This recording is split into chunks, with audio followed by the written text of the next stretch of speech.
क्या अमेरिका के president Donald Trump की थोड़ी भी दिमाग नहीं है कि ईरान की खग आइलैंड पे कैसे हमला बोल दिया? ये वही आइलैंड है जहां पर ईरान के लगभग 70 से 80 शतक वहां पर ऑयल रिजर्व है। यहां पर लगभग 8000 लोग नागरिक रहता है और ये ईरान के एक ऐतिहासिक एक जगह है और वहीं पे हमला कर दिया। उनको थोड़ी सी भी दिमाग नहीं है कि इस कारण ईरान किस कदर नाराज हो सकता है। ये जो अमेरिका ईरान की जो 16 दिन वार शुरू हुआ, इस वार में तेल की भाव कहां से कहां चला गया, इसकी थोड़ी भी कदर नहीं है डोनाल्ड ट्रंप की। उसके बावजूद भी कैसे ईरान की जो लक्ष्मण रेखा है उसको क्रॉस करके कैसे उनकी ऑयल रिजर्व को कैसे खत्म करने की कोशिश कर रहा है। ये कितनी बड़ी घातक हो सकता है, एक बार सोचिए। अमेरिका कैसे बौखला गया है और अमेरिका की आंख से कैसे डर के निशान साफ साफ झलक रहा है। ईरान के बड़े बड़े नेता कैसे अमेरिका को चुनौती दे रहा है और खुले आसमान में कैसे घूम रहा है। कैसे फिर दिवस में लैरी जानी, ये देखिए लैरी जानी, अब्बास और मसूद जो खुले आसमान में घूम रहा है और चुनौती दे रहा है अमेरिका को, देखो हम डरते नहीं हैं आपसे। और दूसरे तरफ अमेरिका की रक्षा मंत्री जो पिट हेल्सन क्या कह रहा है कि ईरान की जो बड़े बड़े नेता है वो डर से कैसे बंकर में छुप गए हैं। लेकिन ये बात सरेआम झूठ है। ईरान के कोई भी नेता डरते नहीं है अमेरिका से।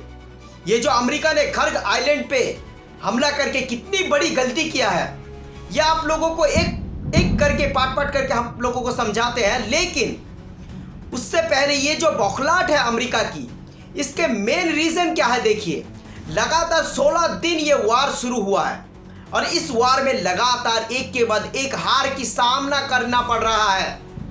कैसे इजराइल में तेल अवीव में कैसे लगातार हर एक दिन करके कैसे लगातार मिसाइल गिर रहा है। और वो मिसाइल इतना तबाही कर रहा है ना कि पूरी इजराइल आज फिलिस्तीन के जैसे पूरे खंडर हो गया है। इस वीडियो को गौर से देखो। इस वीडियो में साफ साफ देखा जा रहा है कैसे आग जल रहा है। यह इजराइल की सेंट्रल और वहीं पे कैसे आज ईरान ने हमला कर दिया है। और इस हमले में कितना लोग मर गया है, कितना कुछ वो अभी भी सामने नहीं आया है। लेकिन ये तेल अवीव की जो न्यूज़ है, इस न्यूज़ से पता चलता है कि वहां पर लगातार हमला चालू हुई है। और भी एक न्यूज़ पे थोड़ी सी गौर फरमाइए कैसे TRT वर्ल्ड क्या कह रहा है। ये न्यूज़ में ये कह रहा है कि food so and Tel Aviv sky and sorted and in the smoke and after to Iran's and missiles are broking and throw in the sky and armed with defense and systems in the stone and warehouse and hold up and city of Israel। चलिए video को देखते हैं।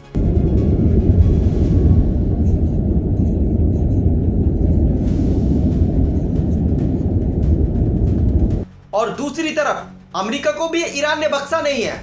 America के ऊपर लगातार कैसे हमला किया है देखो। कैसे वो कह रहे मुझे 5 year force and refuellings and places and heat of this Iran, यानी 5 ऐसी प्लेस था जहां पर रिफ्यूलिंग करता था, वो सऊदी अरब में था, वहां पर उनको भी हिट किया ईरान ने। यानी नुकसान सिर्फ ईरान का नहीं हो रहा, अमेरिका का भी हो रहा है। इसी कारण अमेरिका पूरा बखला हुआ है कि हमारे जितना नुकसान हो रहा है ईरान का क्यों नहीं हो रहा है। यही उनको डर सता रहा है और यही चीज उनको अंदर अंदर से खोखला कर रहा है।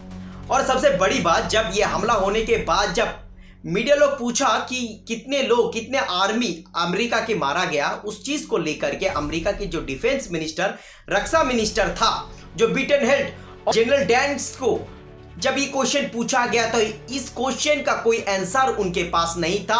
कैसे वो लोग घबरा गए थे इस क्वेश्चन को सुनकर और इस क्वेश्चन को कैसे स्किप करने की कोशिश कर गया। Mike Brett with the Washington Examiner. How many American casualties have there been, and where were the American service members when they were injured? I mean, it's a bunch of return to duty. So we've had the large majority have gone in for some medical treatment and return to duty. We've had in Kuwait, Jordan, down across the southern flank a little bit, a variety of places, most from one-way attack strikes. But I want to clarify that. I think what we tried to do here is yes. clarify those numbers rather than saying KIA or WIA wounded. Be more clear about that, because the overwhelming majority, almost 90%, thank God, are returned to duty. Minor injuries returned to duty, and so that number can look a certain way, and our job is to add some fidelity to it. मैं video के शुरुआत में एक चीज बताया था कि America ने जो खग आइलैंड पे जो हमला किया था ईरान की, वो कितनी बड़ी घातक हो सकता है।